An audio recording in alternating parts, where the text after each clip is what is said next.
Alhamdulillahi Rabbil Alamin. Wabihi nasta'inu ala umurid dunya waddin. Ashhadu an la ilaha illallah wahdahu la syarika lah. Wa ashhadu anna sayyidana Muhammadan abduhu wa rasuluh. Allahumma salli wa sallim wa barik ala sayyidina wa maulana Muhammadin nabiyil ummiyil karim wa ala alihi wa sahbihi wa li ahli baitihi wa li ulama'i ummatihi ajma'in. Amma ba'du.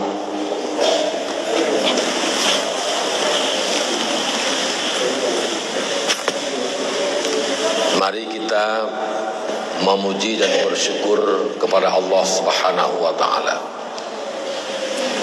atas segala limpahan rahmat Allah dan nikmatnya kepada kita semua. Allah pada malam ini telah mempertemukan antara saya dengan orang tuaku, saudaraku, adik abang semuanya yang ada di KNAP Takengon ini.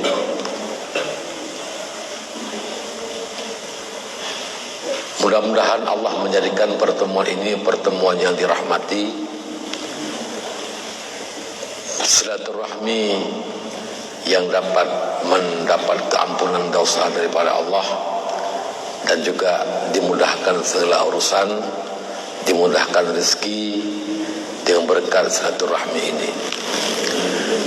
Kemudian selawat dan salam, mari sama-sama kita selalu memperbanyak berselawat kepada baginda Rasulullah Nabi Muhammad ibni Abdillah sallallahu alaihi wasallam, dan kepada keluarga serta para sahabat-sahabat beliau sekalian. Yang saya muliakan, yang terhormat Ketua KNAP Kota Takengon yang dimuliakan Allah, sekaligus beliau adalah salah seorang daripada anggota DPRK Kabupaten Aceh Tengah. Yang saya muliakan kepada Tengku Imu Menasah, seluruh para alim ulama, para pimpinan dayah, pimpinan balai pengajian yang ada di Takengon ini, di kota Takengon, wabil khusus masyarakat Aceh, dan juga dari orang tua kita, baik orang Gayo, orang Jawa, yang dimuliakan oleh Allah Subhanahu wa taala. Yang saya muliakan kepada orang tua kita, Abu Ketua MPU Kabupaten Aceh Tengah, dan juga Abu anggota MPU Kabupaten Aceh Tengah, kepada seluruh orang tuaku, bapak ibu, abang, adik, semuanya yang dimuliakan Allah. Insya Allah tidak seorang pun yang saya biarkan tidak mengharapkan reda Allah kepada kita semua, tapi insya Allah kita akan dimuliakan dan dikasihi dan diampuni segala dosa-dosa oleh Allah Subhanahu wa taala. Masyarul muslimin rahimakumullah. Ya, nyu malamnya yang ceramah dadakan. Artinya ya beklam. Ya, tadi malam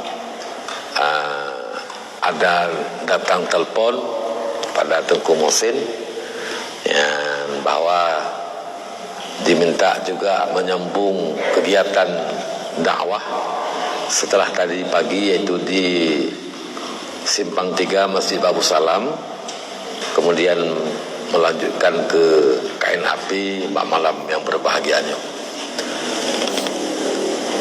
Yang sebelumnya juga pernah tanggal 5 kemarin itu ceramah dalam rangka Isra Mi'raj oleh Tengku Wali Merasa, ya, yang mungkin mbak malamnya kim ya, Kapuas, ya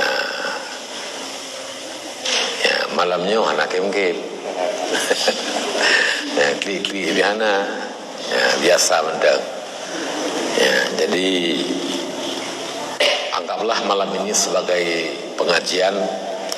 Mudah-mudahan kehadiran kita ke Menasah malam ini mendapatkan pahala daripada Allah Subhanahu wa taala, dan dicatat kita menjadi orang yang menyampaikan ilmu dan juga belajar ilmu ya, sehingga diberikan pahala oleh Allah. 1 jam kita duduk dalam halaqah ilmu itu lebih bagus daripada salat sunat 70 rakaat.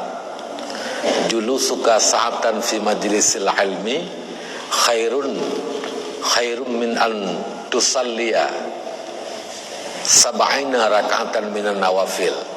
Kata Rasul kepada Abazar, duduk kamu 1 jam dalam halaqah ilmu, dalam lingkaran ilmu seperti malam ini, itu lebih bagus daripada kamu salat sunat 70 rakaat. Banyak itu 70 rakaat, capek kita kerjakan. 20 rakaat aja tarawih ya udah macam-macam. Ada yang maunya jangan lagi sampai 20 rakaat, ada yang 8 rakaat, ada yang 8 rakaat 4 kali salam, ada 8 rakaat 2 kali salam, macam-macam lah. Yang jelas itu banyak rakaatnya. Tapi insya Allah dengan kita duduk dalam halaqah ilmu, dalam lingkaran ilmu, mengikuti pengajian, maka kita akan mendapatkan pahala salat sunat 70 rakaat. Di hadis lain, innastighala bil ilmi khairum minan nawafil.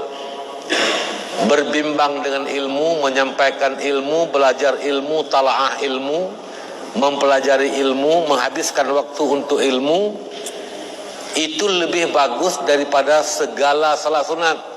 Tidak dibatasi dengan rakaatnya berapa, bisa lebih banyak dari 70 rakaat. Maka ibadah yang paling bagus termasuk ibadah mencari ilmu, menghabiskan waktu untuk ilmu, mendengar ilmu, menyampaikan ilmu, menyampaikan kebenaran.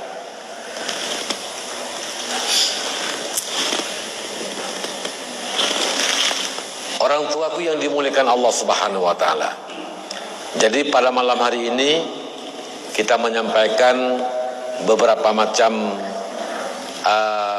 perkara-perkara yang akan kita sampaikan, termasuk nanti yaitu menyangkut dengan puasa Ramadan, karena sebentar lagi kita akan memasuki dalam bulan suci Ramadan ya. Jadi sebelumnya izinkan saya membaca satu hadis Nabi sallallahu alaihi wasallam. Rasulullah bersabda, sayati zamanun ala ummati yafirruna minal ulama'i wal fuqaha. Akan datang zaman yang menimpa di atas umatku, kata Nabi, bukan orang lain, umatku. Akan datang zaman yang menimpa terhadap umatku, di mana umatku nanti di akhir zaman yafirruna minal ulama wal fuqaha. Mereka akan lari, menjauhkan diri daripada ulama dan fuqaha. Ulama yang dimaksud siapa? Ulama di sini yang dimaksud adalah yaitu ahli sufi, ahli tafsir, ahli tasawuf, ilmu kalam dan lain sebagainya. wal fuqaha, dan ulama fuqaha, ahli fiqh. Jadi akhir zaman umat Nabi tidak senang kepada ulama. Akhir zaman akan menimpa umat Nabi benci kepada orang alim, memfitnah ulama, memfitnah orang-orang alim, tidak senang ilmu yang disampaikan oleh para ulama, bosan mendengar nasihat-nasihat, pengetahuan menyangkut dengan ulama dan menyangkut dengan agama yang disampaikan oleh para ulama dan para fuqaha. Nyu akan true. Nabi hana pernah sulit. Nabi hana pernah berbohong. Salah satu sifat Nabi adalah siddiq. Nabi benar. Apapun yang Nabi ucapkan, baik yang terjadi, yang sudah terjadi, maupun yang belum terjadi, insya Allah pasti akan terjadi. Percuma yang bisa kita lakukan berupaya lambat datangnya masa itu. Yang terjadi insya Allah akan terjadi. Jadi akhir zaman, na'udzubillah min zalik, mudah-mudahan be'ruh kutanya, bahwa umat Nabi tidak senang kepada ulama. Umat Nabi benci kepada kehidupan ulama. Dan sekarang sudah terjadi, di mana ulama dibunuh. Umpama di Pulau Jawa ada khatib masjid di atas mimbar ditikam dengan pisau. Almarhum Syekh Jabir sedang berdakwah di Lampung, naik orang ke panggung dan menikam almarhum Syekh Jabir. Dan banyak sekali kejadian-kejadian. Ini adalah bahagian daripada kebenaran hadis Rasulullah Muhammad sallallahu alaihi wasallam. Jadi kalau orang diajak untuk mengikuti pengajian, enggak senang. Ya dia berai, alah, puji tak belum. Ni tak minta peng merempak peng-peng, ni ada ana mempujab. Hana galak li kepada petuah-petuah ilmu-ilmu yang disampaikan oleh para ulama. Apabila zaman ini telah menimpa di atas kita, umat Nabi telah benci dan lari menjauhkan diri dari para ulama dan para fuqaha, maka Allah akan memberikan beberapa macam bala. Fayabtalihimullahu ta'ala alaihim bisalasati baliyah. Allah akan menurunkan bala kepada mereka dengan 3 macam bala. 3 macam bala. Yang efek daripada puji uhra Pak ulama. Hanagala ke ilmu agama, hanagala ke asal daripada agama, haitim belajar agama, maka heboh bala mak merempok. Yang pertama,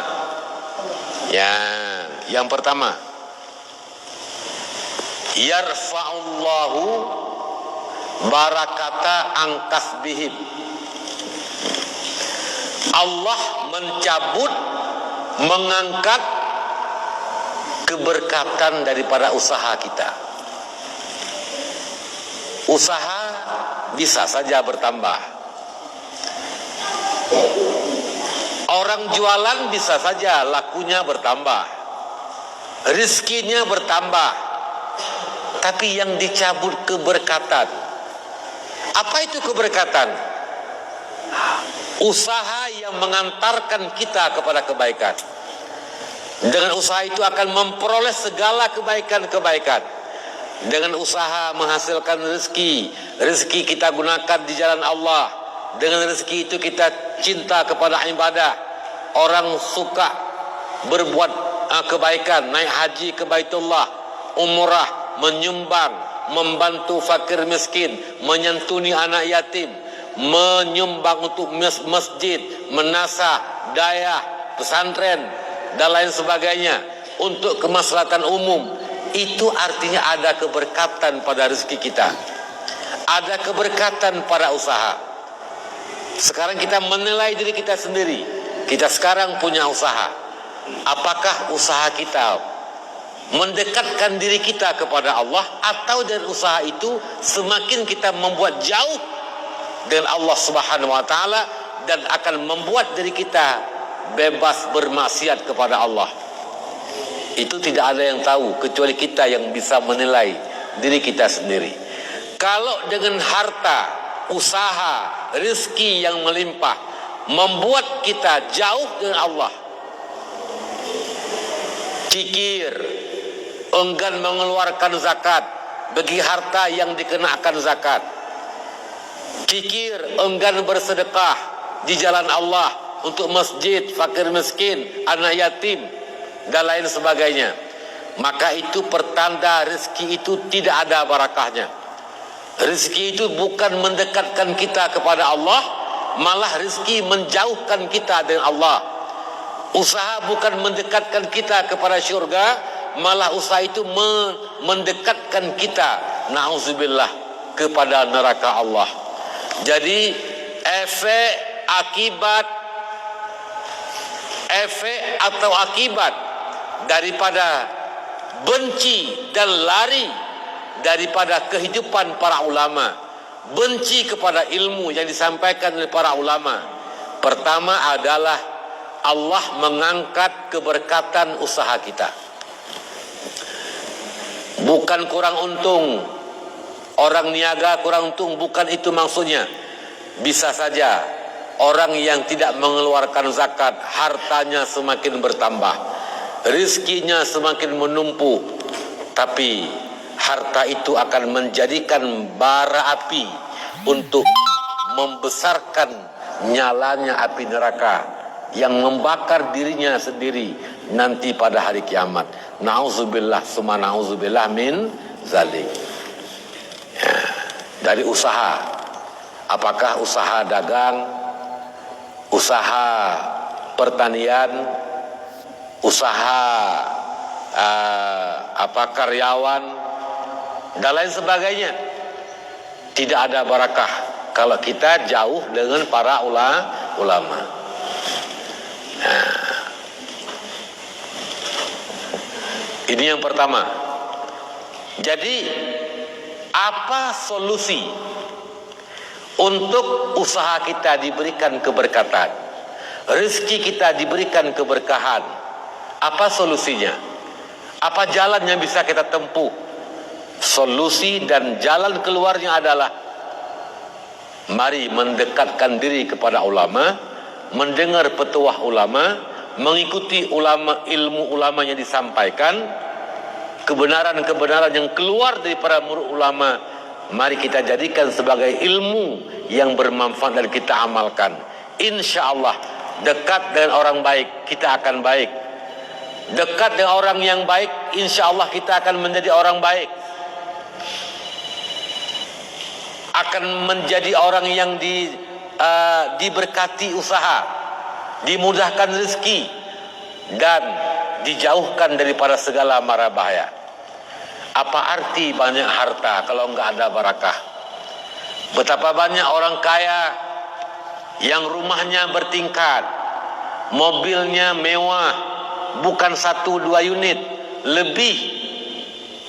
Kereta di rumah banyak, uang di ATM penuh, tapi pulang ke rumah takut sama anak, takut sama istri. Anak membentak, terlambat dikasih uang diminta oleh anak. Anak mengamuk. Apa arti kita punya harta yang banyak? Tidak mendapatkan ketenangan hati, ketenangan jiwa. Apa itu penyebab? Bisa saja anak tidak patuh kepada orang tua karena yang kita berikan harta yang tiada barakahnya. Maka modal segala keberkahan adalah dekatkan diri kepada agama, amalkan agama, ikuti petuah-petuah ulama, dan ikuti ilmu-ilmu yang disampaikan oleh ulama, dan jauhkan perasaan buruk sangka dan benci kepada para alim ulama. Ulama yang dimaksud adalah ulama yang menyampaikan ilmu, yang mengamalkan ilmu, yang selalu membimbing dan mengajarkan umat ke arah yang benar. Itu yang